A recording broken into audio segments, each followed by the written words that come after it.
আৰে ভাই কোনোবাই যদি কাম কৰে গৰু পুহিছে তো সাবসিডি পাবই আপুনি গৰু পুহিলেও সাবসিডি পাব ইয়াতে এই ধৰণৰ কথাত ৰাজনীতি কৰি কি লাভ আছে কাম কৰিহে পইচা লৈছে আৰু চৰকাৰে সাবসিডিটো দিবৰ কাৰণে স্কিমে বনাইছে মন্ত্ৰী বিধায়কে ল'ব নোৱাৰে বুলিতো কোনো কথা নাই তেওঁলোকেতো কৰাপচন কৰা নাই ডায়েৰী ফাৰ্মে কৰিছে গৰুহে পুহিছে এইটোত কি ৰাজনীতি হ'ব পাৰে আচৰিত কথা কোনোবাই দুটা গৰু পুহিছে চৰকাৰৰ আঁচনি মতে পইচা লৈছে চুৰি কৰাটো নাই এইটো কিবা এটা বিতৰ্ক হ'ব পাৰে নেকি আৰু নিবনুৱা যুৱকেও পাব কাৰো ভাত কাঢ়ি লোৱা নাই নহয় আৰু 10 জন নিবনুৱা যুৱকে কৰিলে 1000 জন কৰিলে তাকো আমি সাবসিডি দিম কাৰোবাৰ যদি 2 জন নিবনুৱা যুৱকক মাৰি যদি লৈছে তেতিয়াহে ক'বলগীয়া কথা আছে আগতে কংগ্ৰেছৰ দিনত মানুহে দুৰ্নীতি কৰি খাইছিলে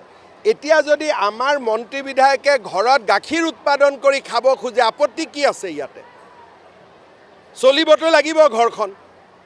আজি মন্ত্ৰী আছে কালি নাই ঘৰখন কেনেকৈ চলিব গতিকে গড় হত্যা কৰি খোৱাতকৈ গাখীৰ বিক্ৰী কৰি খোৱা বেছি ভাল নে বেয়া